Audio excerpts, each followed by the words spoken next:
Hello! Alors, ce soir, je vais faire un faux biscuit.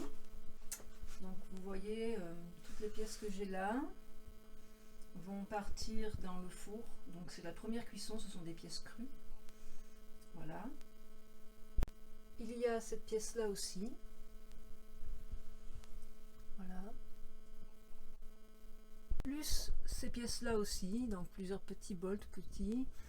Voilà, là j'ai des petits pendentifs test dans une autre terre, on verra ce que ça donne. D'ailleurs, ça va me demander une température de cuisson biscuit très légèrement différente, mais ça ne change pas grand chose pour les autres pièces.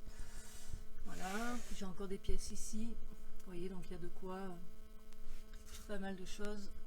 Et j'ai également ce petit phalange volant, voilà, qui vont partir dans le four.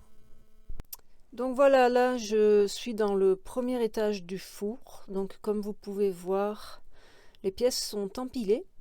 Parce que pour la première cuisson, on peut les empiler, ça ne risque pas de se coller. Voilà, ça c'est une cuisson qu'on appelle biscuit ou dégourdi.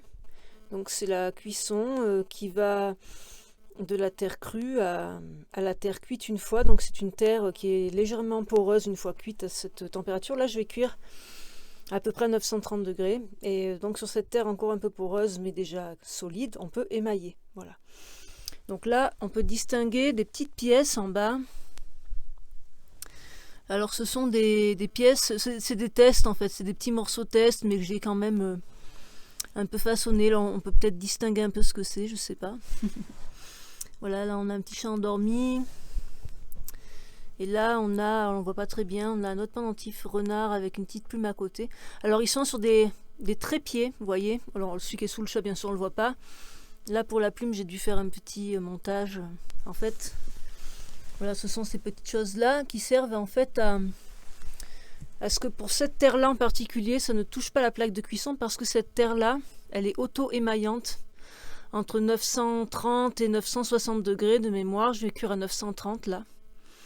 Et donc, comme elle est auto-émaillante, elle a de l'émail contenu en elle. Et si elle touche la plaque de cuisson, elle va rester collée à la plaque de cuisson. Donc, non seulement la pièce sera foutue, quoi. Et la plaque sera abîmée, il faudra décoller la pièce de la plaque avec marteau burin. Donc même si j'ai mis sur les plaques un revêtement blanc qui se détache facilement, qu'on appelle un engobe de plaque, eh bien c'est quand même mieux de mettre les pièces sur des petits trépieds. Donc on appelle ça des pieds de coque.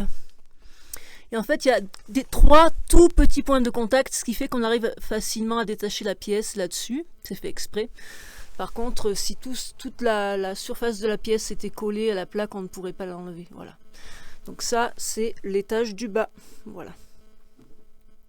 Voilà le deuxième étage. Alors, ce que vous voyez sous la sculpture de phalange volant, c'est du sable. Donc c'est un sable exprès. Alors on me l'a offert celui-là, on m'en a offert un paquet.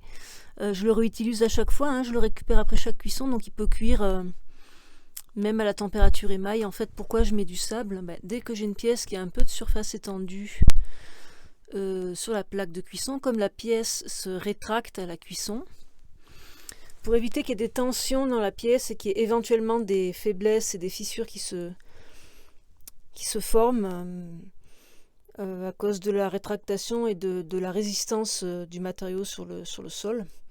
Le fait de mettre un sable, ça fait roulement à billes en fait, et c'est fait exprès. Donc voilà, on utilise le sable pour des pièces qui ont un peu de surface étendue, quoi. Donc voilà pourquoi j'en ai mis. Voilà pour le deuxième étage. Et voilà le dernier étage, donc avec la sculpture tantrique. Donc on pourrait penser qu'elle dépasse. Mais bon, pour savoir, j'ai une technique simple, c'est que je me baisse et je vois bien que elle ne dépasse pas. Vous voyez, voilà. Voilà, donc un four quand même bien rempli. Voilà. C'est parti pour la cuisson. Donc voilà, je vais lancer la cuisson du four. Donc la courbe de référence que j'ai, c'est celle-ci. Alors je vais rallonger un tout petit peu certains temps parce que j'ai des pièces un peu plus épaisses. Par contre, vous voyez, il y a un palier à 180 degrés. Or, et une courbe qui repart ensuite. Voilà. Moi, mon four me propose ce type de courbe, donc ça veut dire que je viendrai le relancer au bon moment. Voilà. Donc, je vais programmer ici. Donc, j'ai programmé 1 heure pour aller à 180 degrés. 180 degrés toujours. Un palier d'1h30 à 180. Et c'est parti. Voilà. Là, il est à 8.